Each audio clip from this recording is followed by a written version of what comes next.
What's up, you guys, and welcome to the first official episode of the Down in the Dirt podcast, where we are going to get dirty talking baseball. I am your host, Carson Lee, and I thank you guys for tuning in. Thank you guys for listening. I thank you for watching, if you're watching the video here on YouTube.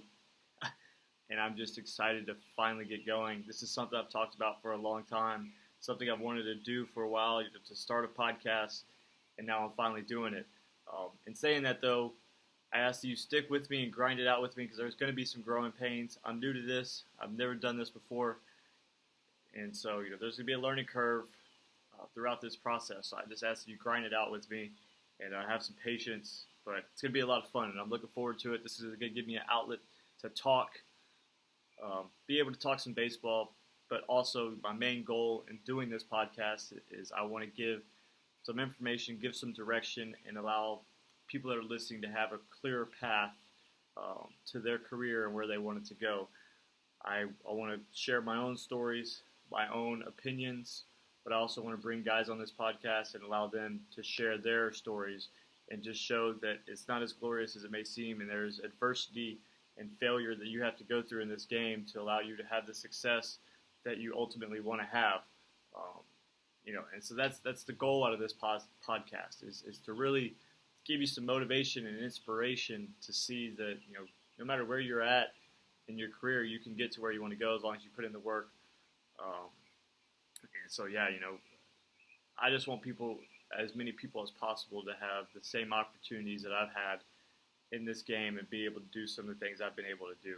So that's kind of my goal behind this podcast. Like I said, there's going to be some growing pains because obviously I'm new to this. I haven't done this before. I'm essentially talking to myself and then putting it out there for you to listen to. And it's kind of weird, just like vlogging, when I started doing that. I'm talking to a camera. But I thank you guys for tuning in. All I ask is that when you're listening to the show, if you don't mind, if you could rate the show and review it down below.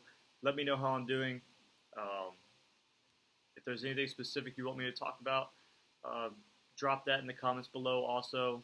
When you rate and review it, either on iTunes, SoundCloud, iTunes, whatever. Not only do you give me feedback, but you help the show grow. When people see, the good ratings, the good reviews, they'll tune in and listen. And then the last thing I can ask you to do is just to share the show with your friends, pass along the message, share it on social media through text or whatever, and pass the link along to other people so they can also tune in and listen. But let's get started. I want to do this podcast, this first one, a little introduction about myself, who I am as your host, who you're listening to. As you can see right now, if you're watching the live video, I have a pool behind me. I'm in West Palm Beach, Florida. I've been here for the past 3 weeks getting ready for baseball. Just really getting in shape, getting ready for the season. And, spring training starts here in the next few weeks. So we're starting to wind down here in Florida, but just been practicing, playing some games, getting in front of the right people, scouts and coaches, and being ready for the season once it gets here come April, come May. This is going to be my third professional season that I'm going into. I spent the last 2 years out in California. My first year, I was playing for the Monterey Amberjacks, and then my second year, played for the California City Whiptails, and I also went up to Canada and I played for the Salina Stockade. So I've had a great first 2 years, had a lot of experiences. I've learned a lot about the game in a short amount of time, and I've really just had a lot of fun. Met a lot of new people, had some great teammates along the way, and so I'm just excited to get this third year going. I'm an infielder. I've mainly played second and third now in my professional career, but as you'll see as I tell my story, I've really done it all in the last 8 years, ever since I was a freshman in college, senior in high school. I've played everywhere on the field, and that's helped me get to where I am. So how I got started, though, playing baseball, I really come from a baseball family. My dad and my uncle played baseball, and my grandparents, supported them playing, and they were all in of baseball. So baseball has kind of been in my blood since I was little. My dad played when he was younger, and once his playing days were over, after he got older, got into college, whatever, he opened up his own baseball facility and he started coaching. And he had a brother, my uncle, like I said, who played at the University of Houston, and they were 5 years apart. So whenever my uncle was in high school, my dad started coaching him. Like I said, my dad opened up his own baseball facility, and it's actually called the HBAJs in Houston. And during that time, my uncle played for him, played all throughout high school, played all throughout college. And so, my dad coached a lot of guys during my uncle's time of him playing, and he ended up producing multiple major leaguers. And two of them, the two of the most notable ones that you would know, are Woody Williams, who pitched 19 years in the big leagues with the St. Louis Cardinals. He won a World Series with the Blue Jays in 1993, and he finished his career with the Astros. And then he also coached Ben Weber, who was a relief pitcher for the Los Angeles Angels. I guess Los Angeles Angels, Anaheim Angels. I don't even know what they're called anymore because they're not even in LA. But he pitched for the Angels. He was actually a part of the 2002 World Series team that played against the Giants. So those would be the two most notable guys that you would know that my dad coached. But I was born and I did the whole little league t-ball thing, machine pitch, and then when I was about 7. Whenever I started coach pitch, my dad got the HBAJs running again, restarted the organization, started coaching again, and so that's who I played for growing up. And over the years, he grew that organization to get to about 8 to 10 teams, even to a point to where he had his own facility. So he got it pretty big. And I know listening to this, you probably think, well, you were daddy balled, whatever. No, man. Playing for my dad. It was never daddy ball with him. He was actually harder on me than he was on everybody else, and I had to earn my spot more than anyone else. I wasn't hitting in the 3-hole, acting as if I was the best hitter on the team. I wasn't playing shortstop because I was the best player or whatever, like most guys. I had to earn my spot, and if I wasn't playing well, I didn't play. And so from a young age, I was taught the value of work ethic, value of determination, persistence, and not having something handed to you. But in saying that, also I was blessed because I'm very unbiased in saying this, but my dad's one of the most knowledgeable baseball minds there is, and I'm not just saying that because he's my dad. Like I said, this is not a biased comment. But one of the most knowledgeable baseball guys there is. So being fortunate enough to have played for him and learned from him, and to have him as my dad since I was a little kid, and to really have all that knowledge my whole life, that was a blessing. And then just the way that I was treated and having to work for what I wanted. So that's really molded me to be able to get to where I am. And as you'll see along this journey, I got through 2 instances in my career where really I had baseball taken away from me, and because of what I learned as a young kid is what allowed me to get through those times of adversity. So like I said, though, my dad had a facility. I was also never forced to play baseball. I played multiple other sports during that time. I played basketball growing up. I actually loved basketball. I still love basketball. I always say that if I was 6'6", 6'8", I'd probably be playing basketball right now, but ultimately I'm 5'9", 5'10", and, I'm playing baseball, which I love baseball, and I wouldn't rather be doing anything else. But I played basketball growing up, and I also played football. Football wasn't really my cup of tea. I hated getting hit. It was not fun. Those were pretty much the 2 main things I played, but I always came back around to baseball when it was all said and done. When it was baseball season, I was ready to go. During the fall, I'd still play on the fall teams or find a team to be able to play on if we didn't have enough players to fill our team. And like I said, having a facility, I lived up there. From the time I got out of school, when my dad would go up there to run it, 3 or 4 o'clock, I would stay there till 9, 10 o'clock at night when he came home, and I would sit in the cage and just hit off the machine. I would get in the instructional cages. At the time when he started really growing the organization and he had multiple teams going, I would hop in and practice with those guys, whether they were younger or older. So I was just indulging myself in as much baseball as possible. So that was kind of my childhood growing up throughout middle school and high school. And it was actually pretty cool because those days with the Jays, those were some of the best times of my life. Like I said, so much baseball practicing and playing, but also, during the spring and summer season, just the times we spent traveling on weekends to go 2 or 3 hours away, stay in a hotel, and play in a weekend tournament all day Saturday, all day Sunday, or over the summer when we would do our big World Series and go somewhere out of state, play in the World Series against some of the best teams in the country. Those are some of my best memories, and I met some of my best friends in doing that, and I played with a great group of guys. Majority of the guys I played with went on to play college baseball, and out of those guys, about half of us went on to play professional baseball in some sort. So I played with a great group of guys, a talented group of guys, and those are some of my best memories. And I wouldn't trade them for the world because I never had a spring break, never had summer vacation. For me, my spring break and my summer vacation was the baseball trips that we got to take, going to Florida, going to Colorado, going to Tennessee, or even just the little cities on the weekends. Those were my vacations.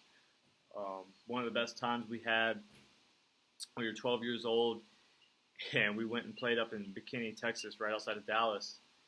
And we were playing at the ballpark at Craig Ranch. There was a state tournament, and we ended up winning 5 games on Sunday to win the state tournament and become state champions. And at that time, we were ranked number 1 in the country.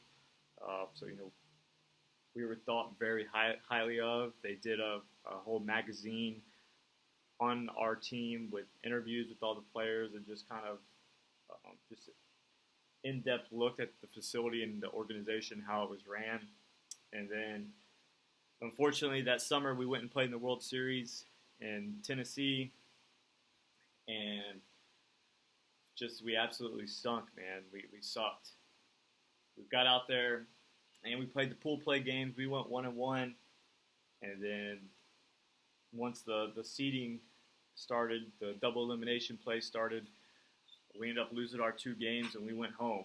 And that was really humbling for us because we went in there thinking we were the best team. And, we were ranked number 1 in the country, like I said, and we went in there and we just completely laid an egg and we got smoked. But through all those times, I wouldn't trade them for anything because those were the best times of my life, playing travel ball and select ball, whatever you call it. And I encourage any kid to find a good organization and play for them as long as you can. Because for me, our team was pretty much together from 9 till all the way through high school. So, 9 to 14, I guess, we spent 5 years together. The parents got close, the kids got close. We were just essentially a family.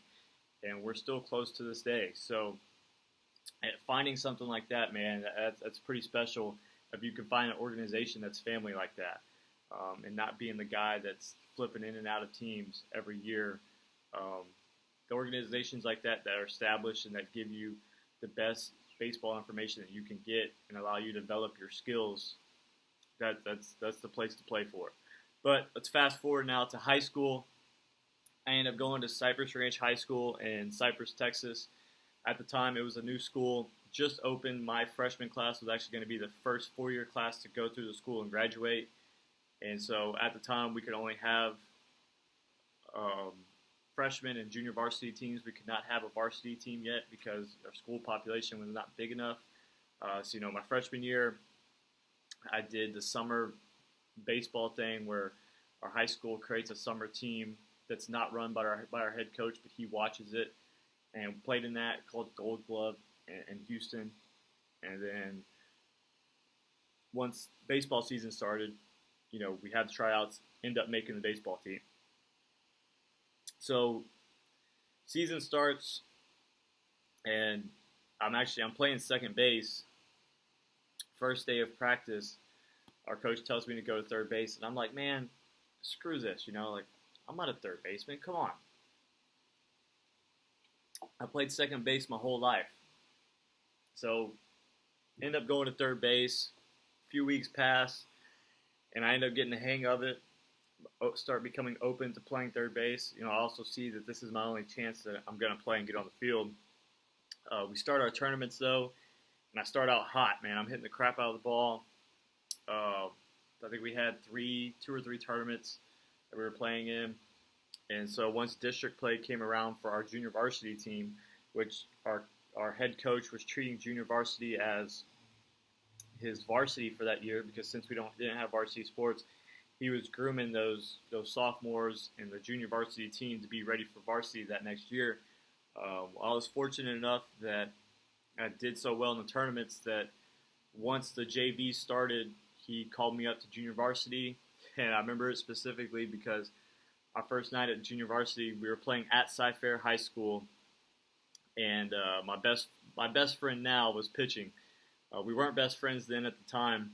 I'm gonna try to get him on the podcast, let him tell you guys some stories. But he was pitching, and I was playing third base, and he started off the game by telling me, if I made an error, he was gonna kick my butt, making him struggle or whatever. And first play of the game, there's a ball hit to my left, and I dive for it, make the play, get up, throw the guy out. And ever since then, I think I gave him the confidence that I could play at that level, and I had ability, I had talent, whatever. And, ever since that day, we've been best friends, but it's something we always go and joke about because that was my first night on junior varsity. And, I stepped up to the challenge, and I ended up playing that season on junior varsity. I had a good freshman year, and then, season ends and go into my sophomore year. And like I said, they have the summer Gold Glove, as it's called in Houston, where you play for your high school team, but the high school coach doesn't coach it. So it's just a little summer league. But at the time, they had it was called a Tasso tournament. And we're about 40, 50 schools from Texas will play in this tournament. The championship game was held at Minute Maid Park where the Astros play. So I had a pretty cool experience my sophomore year because we ended up winning the Tasso tournament. And so we played at the championship game at Minute Maid. So, I got to play in a big league stadium at a very young age. I played third base that day. And, it's one of the coolest experiences of my life. And I think it kind of came full circle, a few years later when I was in junior college and I went back and bat boyed for the Astros. So not only did I get to play at Minute Maid, but I was also in the dugout and part, essentially, of a major league game. Just to have that experience, it's been a pretty cool ride along my baseball career. But I spent my sophomore season once again on junior varsity, and then after my sophomore year, I ended up transferring to Jersey Village High School, which was another school in the Cypress district. In our district, we have 10 schools. We have a pretty big district. It's actually one of the best districts, I think, in Texas, if not the best. Just for my senior season alone, the guys that went on to play professional baseball, you can make an all-star team just out of that alone, because there was that many guys. You could fulfill a full team, but every team within our district had 4 or 5 guys that went on to play Division I baseball, and out of those guys, majority of them ended up getting drafted or playing professional baseball in some way.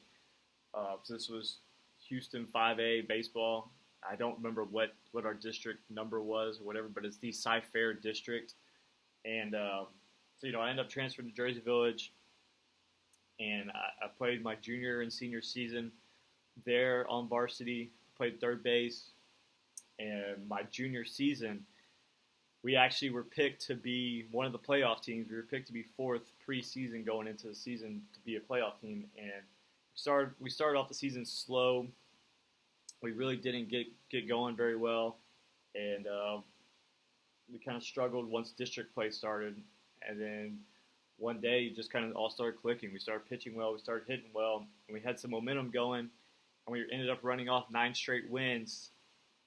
And during those 9 straight wins, not only did we have help from the other teams in the district to have, certain teams losing and winning, and that helped propel us forward. And we ended up getting the 4th seed to make the playoffs that year.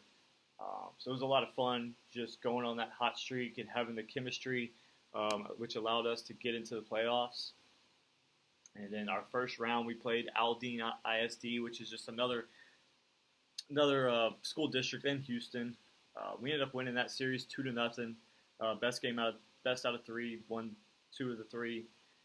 And then the second round, we played Westside High School, which is once again another district inside Houston. The thing about Westside, though, I don't know if you guys are familiar with Major League Baseball and a lot of players, but if you know the name Daniel Mingden, he's currently a pitcher for the Oakland Athletics. You might really recognize him because he's the guy with the mustache. He has his own foundation with the stash, I'm pretty sure. But he went to Westside, and at the time he was going to Texas A&M, and he was also talked about being a really high draft pick. So he had all the hype around him. He was a catcher and a pitcher, so we knew we were going to face him in game 1 of the series. And so, like I said, with all the hype, it was pretty exciting to face him because he comes out and he's throwing 95, 96, and he's throwing 3 pitches for a strike. His fastball, his curveball, his changeup. At that time, it's pretty unique to have a high school guy that's that developed. So we played against Westside, and Daniel Mingden pitched against us. And actually, in the first inning, our leadoff guy got hit. He stole second, stole third, and then he scored on a pass ball. So first inning, and we're leading by 1 already. And the guy we had on the mound, he absolutely dealt that game. He pitched so well. He pitched his butt off. And going into the 7th inning, man, and we're leading 1-0. We have 2 outs. We're thinking we have this game in the bag, and the next guy hits a triple. So guy on third, and they hit a little bleeder up the middle. Chopper, that gets into center field. Guy on third scores. Tie ball game 1-1. Well, long story short, Mingden ends up pitching 9 innings. We ended up playing 13 innings this game. Mingden pitches 9 innings. He comes out of the game and goes straight to catching, and he catches the final 3 innings. Well, they ended up walking it off. They won in the 13th inning, so they won 2-1. And the next day, we played them again at Jersey Village, and they ended up run ruling us, and so our season ended like that. So it was kind of heartbreaking because we had them on the ropes. We had Mingden on the ropes, their ace pitcher, and we just couldn't get the job done. And so that's how my junior season ended. But it was a lot of fun just to play in that atmosphere, have those many people at the game. The whole city or neighborhood of Jersey Village came out, supported us, having all the college coaches, scouts there. So it was a lot of fun to play in that atmosphere. And then my senior season, we were picked to be one of the top teams in our district. Our team was stacked. We had multiple guys that were going to big Division I schools. We had University of Houston. We had Oklahoma State. We had a guy going to Harvard. And we also had a guy that was potentially going to get drafted, and he would later on get drafted later on in his career. But so our team had a lot of talent on it. We were picked to be one of the best teams in the district. But unfortunately, we couldn't get the job done, and we ended up losing our senior season. We went 12-8 in district play. And actually, the final game of the season, we were playing Cy Creek High School, and the winner of that game would get in and get the 4th spot in the playoff bracket. And once again, it's a game that we're winning late. I think in the 6th or 7th inning. We're playing at Jersey Village. It's a home game for us. And they score late in the game and take the lead. And it was just a heartbreaking moment because we ended up choking our senior year. And we ended up losing. Cy Creek got in. Cy Creek ended up going, I think, 5 rounds that year in the playoffs. They ended up having a great playoff run. But like I said, we ended up missing out on the playoffs my senior year. And so now I'm looking forward because for me it was time to go to college. And at this time I still was undecided on where I was going to go in college. I think for me I knew I wanted to go to junior college. I wanted to go somewhere where I knew I could play right away, because I didn't want to go to a 4-year school and not play as a freshman, or barely play as a sophomore, and then finally play my junior year. I wanted to go somewhere where I could play right off the bat and really develop my skills. Uh, but I also didn't know what I wanted to study at the time, so this kind of came into play. So I was wanting to do general studies. I wanted to reset my GPA and be able to transfer essentially anywhere I wanted to go. So if we backtrack a little bit to my junior year, I'm contacting schools, and I'm really focusing on junior colleges. And I had found a few junior colleges I was interested in, and I think I started getting ghosted before ghosting was even a real thing. That's really come about in our last few years with the millennials, or whatever people call it nowadays. But I was getting ghosted by these college coaches before that was really something that became a trend. But I'd go work out for these guys. I remember one specifically, Galveston Junior College. I went and worked out for them. They said, "Hey, we really like you. Not only do we like you, but we have a need for you to play third base coming in as a freshman. And so we're going to offer you a scholarship. Stay in touch with us. When you get back home, give us a call in the next few days, and we're gonna offer you scholarship, get it signed, whatever." So went home, took a few days, tried calling them again, get back in touch with them, never heard anything. Tried sending them an email, never heard anything. And then still to this day, I never heard anything from any of those guys. And so that completely fell through. This is kind of the process I went through a few times from my junior year all the way through my senior year when I was looking for a place to go. So it's pretty frustrating not having something in stone and being able to say I'm going to play college baseball. But ultimately, it all worked out. That summer, after my senior season, towards the end of June, Tyler Junior College was holding a showcase at their facility in Tyler, Texas, at Mike Carter Field. One of the prettiest college baseball facilities, not only in junior college, maybe in all of college sports, maybe even in professional baseball. Mike Carter Field was an awesome baseball field. It was an old AA stadium. It had stands that wrapped around from left field to right field, and now they even have turf. They've renovated it. We had a locker room that connected to the dugout. It was just a sweet setup. So they held a showcase there at their school, and so me and one of my buddies, Connor Rye, went up there, and we worked out for them that day. And ultimately that day, Connor ended up getting signed by Tyler Junior College. So I was happy for him. He was a catcher, so he ended up signing to go to TJC. And then for me, about a week later, I hear from the coach, Doug Wren, and he said he was going to be down in Houston for another showcase, and he wanted me to come out there and look at me and see, just get his eyes on me again. So I went out, worked out for him again, and fortunately enough, after that workout, he offered me my spot to go to Tyler Junior College.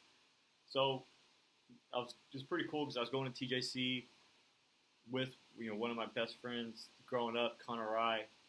And then it was also pretty cool because there was two other guys within our district that were going. Robbie Micketts from Cy Fair High School, he was a pitcher, and Justin Mansour from Cy Ranch High School, who actually Justin, me and him, we had been friends since first grade. We were in the same first grade class together, and we kind of remained friends our whole life. And it was funny because we didn't know we were going to TJC together until we got on campus and we saw each other, and it was kind of like a shock. That wow, our paths are intertwining again, or now we get to go to college together. So it was pretty cool just to have all four of us there. And I'm there with two of my best friends, and ultimately all four of us really became pretty good friends there by the end. But so now let's get into my years at TJC.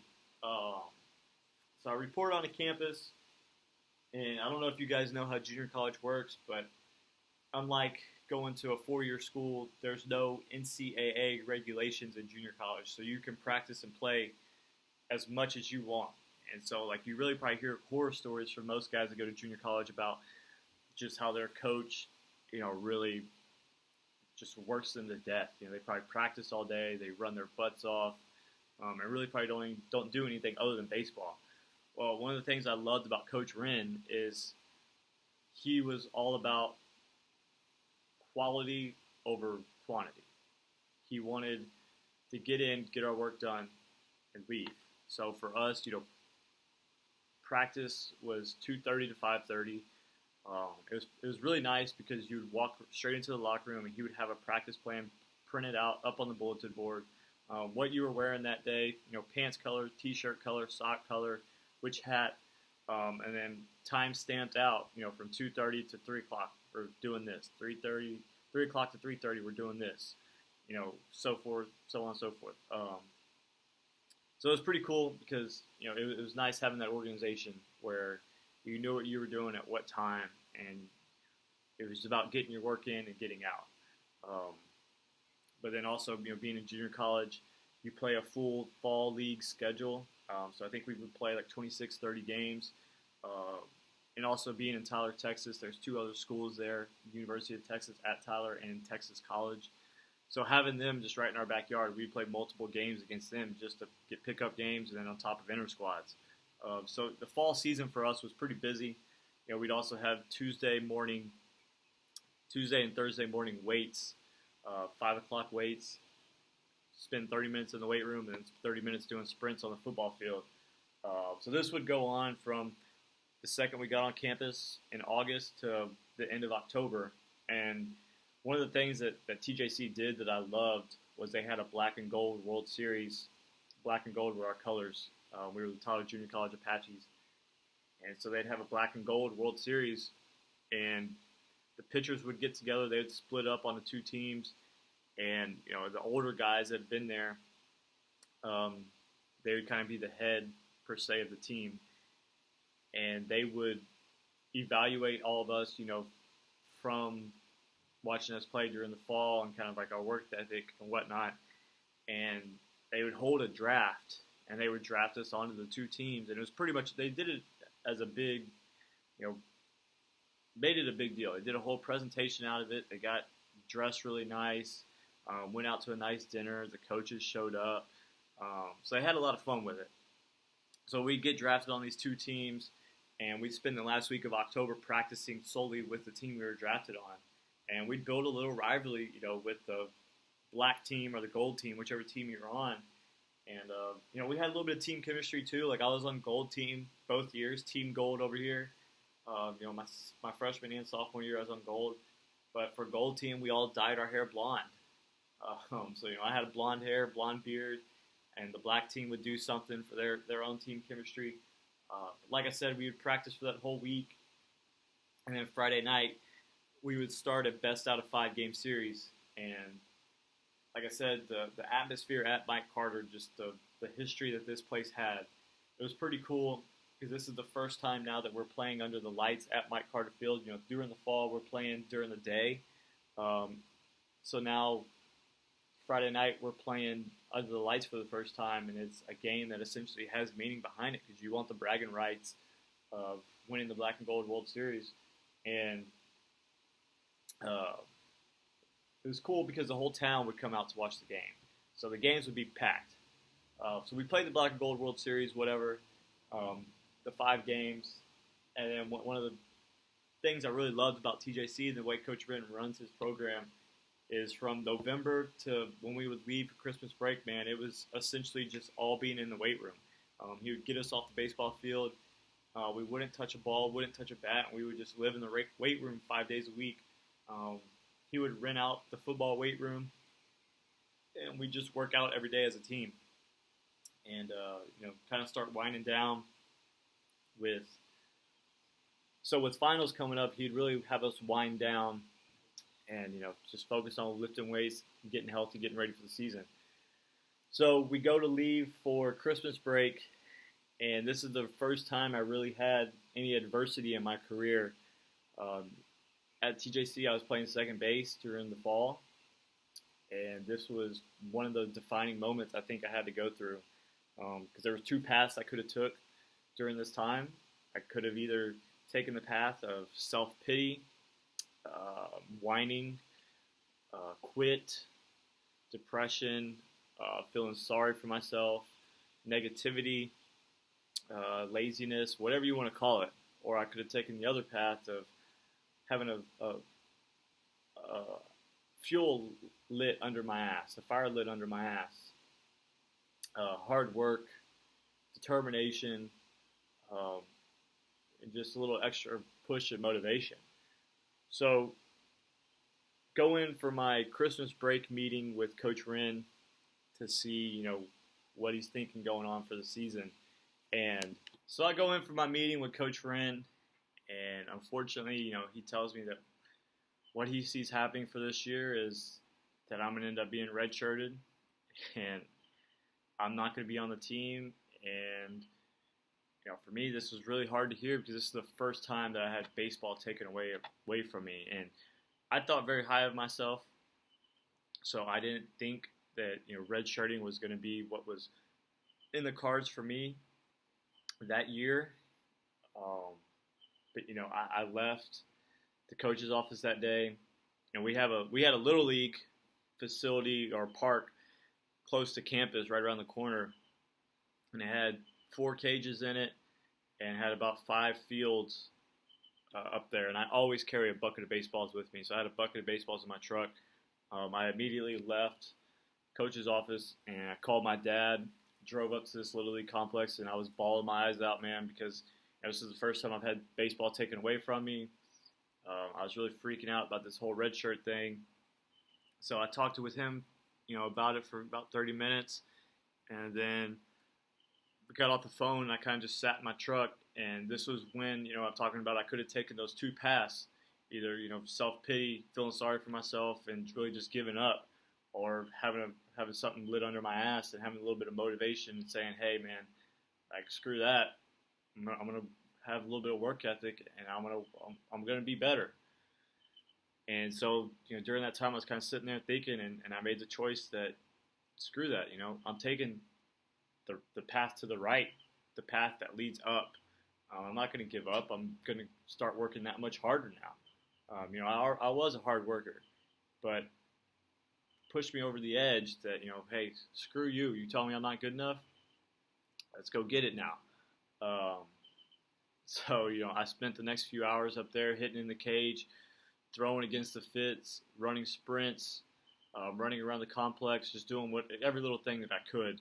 And I was up there for like 3 or 4 hours, and at this time, because we had the meeting at like about 5 o'clock, so, I'm up there through dinner and whatnot.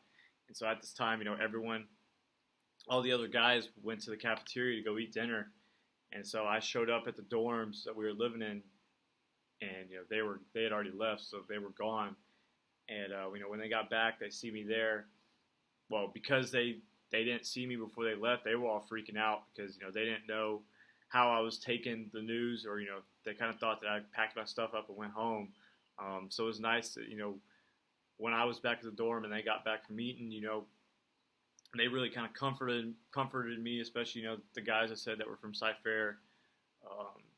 They really just kind of told me everything was going to be all right. And, they saw not only the pain I was in, but the determination that I had in my eyes of what I was going to accomplish. But let's, fast forward now to the season starting, and, essentially there was 5 of us that redshirted, and Coach Wren told the other 4, like, hey, man, if you guys don't want to practice, you don't have to practice. It's not mandatory. You just get your work in whenever you want to. But he told me, he said, look, essentially you're going to be the injury reserve guy. So you're going to travel with us. You're going to practice with us. You're going to inter-squad with us. And 3 or 4 guys get hurt, and I'm going to burn your red shirt. So that's what I was. So this all was a blessing in disguise, because now being told that, I was allowed to practice every day. So to continue developing and getting better. I was allowed to inter-squad, so I was still seeing live at-bats, and now I'm traveling with the team. But it also took on a double workload for me, because I still wanted to get work in on my own. So, for me, our school gym opened at 5 o'clock, and at this time I'm rooming with Justin. And one of these days, Justin's going to be on the podcast, and I'm sure he can tell you the story. But I would get up at 4:45 in the morning so that I could get to the gym at 5 o'clock. I'm in our small little dorm room, and I'm making all my pre-workout concoctions, my amino acid concoctions. I'm trying to get dressed. I'm making all kinds of noise, and he's over there trying to sleep.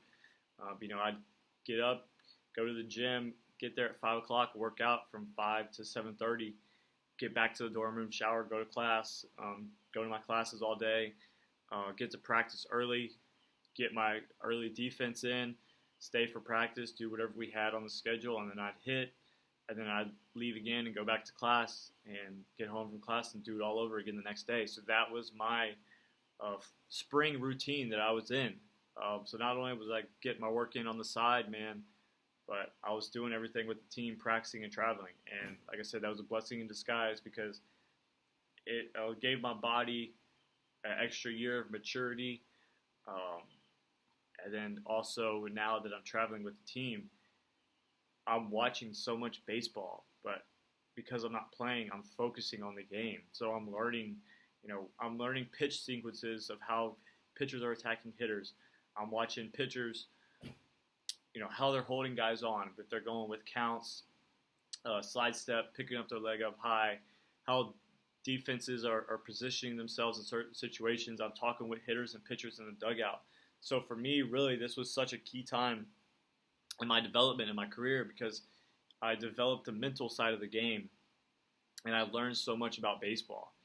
And so then finally, once I came back and started playing, I felt like I had already had a college season under my belt, but I still had the eligibility because I didn't play. So like I said, it turned out being a blessing in disguise because I come back the next year and I'm a year more mature, and I essentially felt like I'd already played a college season. So come back to TJC for my second year, and unfortunately it just didn't work out. I was playing second base, like I said.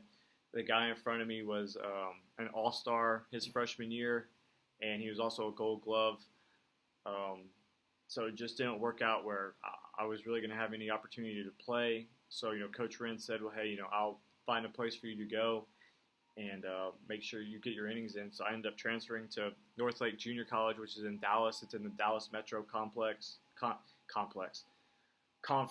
you guys there's going to be growing pains here. Conference. So I went and worked out for Coach Mercer at Northlake Junior College, and this was really the first time in my career now where I start taking shape as having some versatility and able to play everywhere because, Coach Mercer said he's looking for a guy that can hit and come in and fill a role right away, but he needs them to play outfield. So I said, hey, if you're going to give me the opportunity to play, that's all I'm asking for. So, I went home and I bought myself a $50 outfield glove, which I still have to today, man. It's one of the best gloves I've had for as cheap as it was. And we start the season, and I start off by playing outfield. I play right, I play a little bit of left, so I'm doing both of those. And then now, like I said, this is when me being versatile starts taking shape because as the season goes on, guys go through hot streaks, cold streaks, just kind of the flow of the season. And so I started switching around a little bit, played a little bit of second, played some third, and then I even played a game or two at first and shortstop, and also got some time in DH. And so I really have played everywhere in the lineup now during that season. And we end up having a good year, man. We end up losing in the regional semifinals. And actually, my boys at Tyler Junior College, they went on to win the regional. They went on to go to the World Series, and they ended up winning the World Series, which was hosted at Mike Carter Field that year. So it's pretty cool because all the guys I'd just spent the last 2 years with and built really close relationships with, they won the World Series that year. So even though, I wasn't a part of that, I was still really happy for those guys that they were able to experience that. Because I do know the work that we put in our freshman year and our sophomore year, throughout the fall and throughout our weightlifting sessions. So I was happy for them. But towards the end of the year, before the regionals started, my dad had come up for a weekend series. And me and him were just chatting in the parking lot, after the game, and our coaches were walking out. for them to leave, and they come up, start talking to us. So us four are talking, and they're talking to me about, well, what do I want to do that next year? And I was like, man, like I really haven't thought about it. I'm kind of just focusing on the now. I haven't really thought about the future, what I wanted to do. I was like, but I do know I want to play Division I baseball. That was my goal. So I said, okay, well, I mean, you're from Houston, Prairie View's not far from where you live, right? And I'm like, yeah. And they're like, well, what about Prairie View A&M? Have you thought about that? And I was like, no, not really. I haven't really considered it or really thought about it. Like I said, I'm just kind of focusing on now, focusing on our season. And they said, well, hey, we're going to put in a call to their coach because we know their coach pretty well. So we'll see what you can do. So then that following week, that Tuesday, the coach at Prairie View A&M calls me. And he says, hey, like, we'd like to have you come down and work out for us. We're interested. And I said, okay. So that weekend, I played our weekend games at North Lake, and I went home. And I think of Saturday night, I went home, and I went to the game on Sunday, worked out with Prairie View during BP. I worked out for the coach, took BP, took ground balls, and then I stayed and watched the game. They were playing Southern University. And then, after the game, talked to the coach, and he said, hey, we're going to offer you a spot. So just get back to me in a few days and let me know if this is what you want to do. And for me, it was a pretty easy decision because I was going to be close to home, so my parents could come see me play, my grandparents could see me play, and I was also playing Division I baseball. So I was going to get to play Texas A&M, Oklahoma State, Baylor, all these awesome schools in non-conference games, and then have the D1 exposure throughout the year during conference. So for me, it was an easy decision. So I called the coach in the next few days, and I said, hey man, like I'm in. So he said, okay, well, we can't ready to have you get here, whatever. So now, let's fast forward to my career at Prairie View. I come on campus, and this is my sophomore year because of my red shirt, right? And the season starts, and I've been working out at second base. I start working out at third base, and one of the first few weeks of the season, our first baseman gets hurt. He goes down, so coach calls me one day, and this is like where I said, my versatility comes in.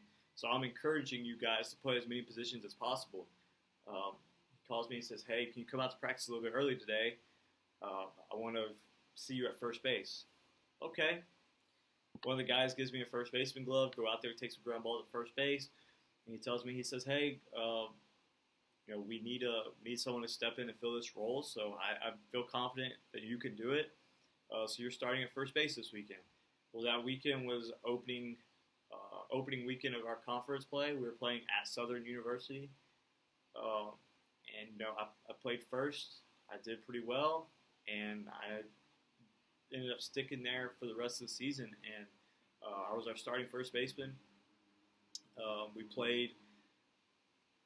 We went to the conference tournament that year, and we ended up making it to the semifinals. We ended up losing to Alabama State, unfortunately.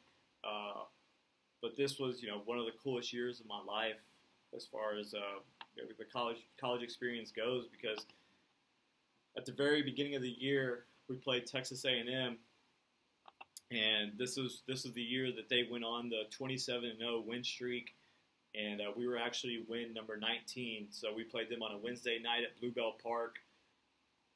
It was actually St. Patrick's Day, and this was, like I said, game number 19 on this 27-game win streak. They're playing us a non-conference game on a Wednesday night, and the stadium is sold out from the left field foul line to the right field foul line. It was just an awesome experience playing in that atmosphere. Like, I know you guys seen the viral video of the ball 8, ball 9 chants. That happened to us. We got up to ball 8, and it was just so cool. At one point, the bases were loaded. It was a close game too, and they hit a ball in the gap, and just the crowd erupted, and it was really cool just playing in an atmosphere like that. But then that year I also got to play at Texas, which was so cool, just being on the same field as Augie Garrido, getting to beat him. So the perks that I was looking at for Division I baseball, I got to have them playing in those two atmospheres. But then by next year, going back into Prairie View, we actually had a coaching change. We had a new coach come in. Um, and this is the year that I really thought everything was going to be put together. I had high expectations for myself, um, and so we start our fall season. We're having our inter squads, and this new head coach that we had, he actually made one small tweak with my swing. And guys, I'm not even exaggerating when I say this. This is very truthful.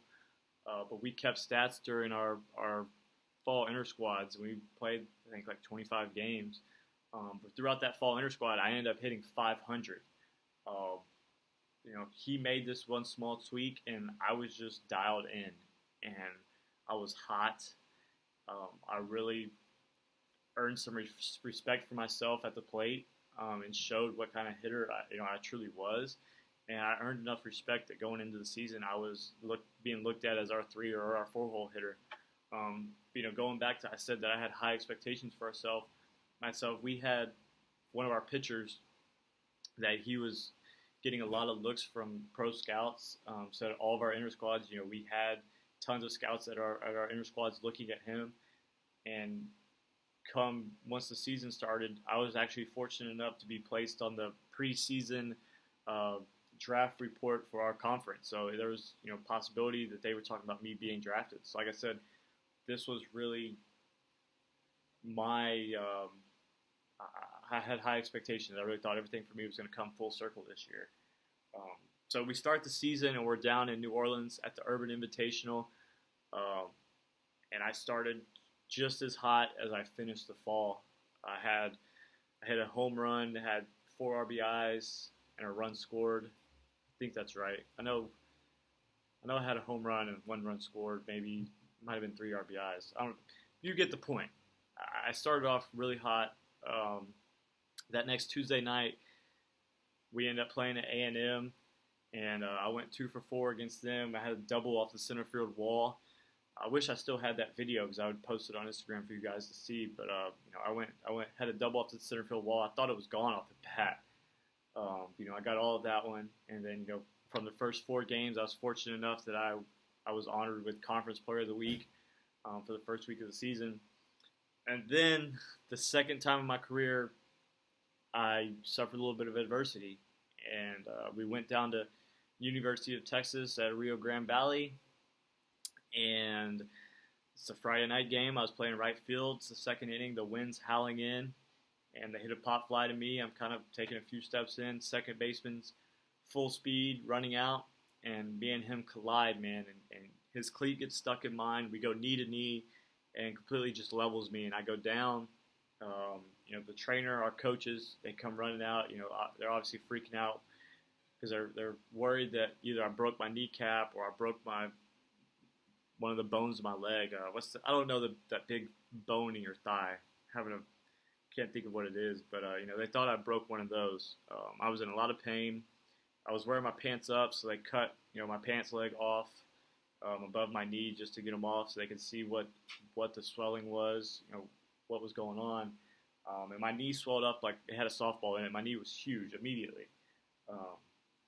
So after they took some time to let me kind of calm down and relax. And I kind of caught my breath. I told my coach, I said, "Hey man, I'm good. I can play." This is the kind of person I was, or I am. I was just looking for any chance to be able to stay on the field. So what? I got knocked down. I wanted to keep playing. And so I was sitting there begging him, like, "Hey man, like I'm good to play. Just give me a sec. Let me walk it off." And he's laughing. He's like, "Yeah, sure, whatever. Like, I don't think you're good enough to play." And I was like, "No, coach. Like, I promise I'm fine. Just give me a sec." It's like, so finally I talked him into it. He said, "Okay, let me see you walk around then." So they get me up on my feet, and I go to take a step. With this happened to my right leg, so I go to take a step with my right foot, and my legs crumbled beneath me, and it was like a noodle, and I just fell back to the ground. And he said, "See, I told you so." And at this point, I think is when it kind of hit me that, not only was my season over, but the chances of me getting drafted was over. And so this was kind of where the emotion kind of set in. I was crying coming off the field. I got to the dugout, and, I was slamming stuff around. Probably not the smartest thing to do, but I wanted to keep playing. I felt like I was letting my team down. and also I felt like I was letting myself down. So I was pretty upset. This was one of the toughest things I had to go through. We get back to Houston after the weekend, go see the doctor, get the diagnosis on my knee. I'm going to miss the whole season officially, so I'm taking another red shirt. So now, this is one of the tough things you have to go through, is going through that rehab process, because you spend a lot of time by yourself. You're not with the team, you're not practicing, you're not traveling with them to games. You're pretty much spent just with your doctor of rehabbing, getting healthy again. So this is one of the tough things I had to go through, was spending a lot of time by myself, doing some evaluation, and just trying to find a way to get healthy. So this was, like I said, the second time that baseball got taken away from me, and I wanted to make sure I came back better than I was before. So I took the 5-6 months it took to get healthy again, and I came back that summer, and I played for the Woodland Strikers in the Texas Collegiate League. This was, for me, just kind of like a rehab, just getting my feet back under me. I played for about a month, and then, I shut it down and just got ready for that next year at Prairie View. So I went back to Prairie View for my junior year once again, because I've taken a double red shirt now, and I had a good junior season. I went back to first base again. I had a good junior season, and we ended up making the conference tournament again. We lost once again in the semifinals to Alabama State. And now at this time, I'm graduating. I graduated right before the conference tournament. So conference tournament ends, and I've graduated. And so I have a decision I have to make. Do I want to go back and play my senior season at Prairie View, or do I want to pursue other opportunities? So basically, I had enough time to get home from Louisiana, where our conference tournament was. My parents and my grandparents took me to Las Vegas for a graduation present, and I got back home. And within that week span, basically, the team out in Monterey, California, called me and said, "Hey, we're looking for a guy. Would you be interested in come playing?" And I said, "Yeah, of course." So I kind of made that decision that I didn't want to go back for my junior year, or senior year, I guess, is actually what it would have been, my senior year, and be a 23-year-old college senior still playing college baseball, and also having to pick up another major or do my master's program. I just, that wasn't what I was wanting to do, and so I made the decision that, okay, it's time to move on. And I have the opportunity to play professional baseball. It's what I wanted to do my whole life. So I'm going to take that opportunity and run. So I told the coach, I said, "Hey, yeah, I'm down. I'll take this opportunity." He said, "Okay, when can you be here?" And I said, "Well, I'll leave immediately." So I left that Sunday, and I got out to California on Tuesday. They were playing in Adelanto, California, and got pulled up to the stadium just in time for BP. BP was at 4:30, got there at 4:15. So I went in the locker room, got dressed, went straight down to the field, met the guys, got ready for the game. And that night I started at third base, and I really got thrown into the fire really fast. My first at bat, I ended up striking out, but to make it worse, I broke my bat. Since I left so quickly, I didn't really have time to gather any bats or anything, so I just grabbed what I had in my garage, and it was 3 bats.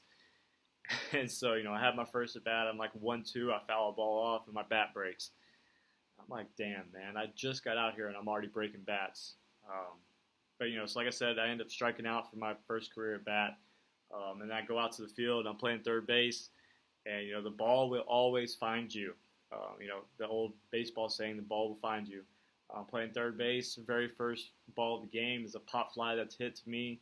It's in foul territory, kind of behind their dugout, their stands, and it's a high sky. And I botched the fly ball. I missed it completely. And I was just thinking to myself, surely these guys out here, they're thinking, man, who is this guy? But I think having those two things happen right away kind of got the nerves, got those nerves away. And I settled in and ended up just playing baseball from there on out. And that night, I ended up actually having my first career hit and my first career RBI. I had the game-winning hit in the ninth inning, and drove in the winning run for us. So it was my first career hit, first career RBI. And then from there, just played baseball for the rest of the summer, rest of the season. I had a lot of fun. Then that season ended, and like I said, last year I signed with the California City Whiptails. I went there, and then I had the opportunity to go to Canada for 2 months in the Can-Am League.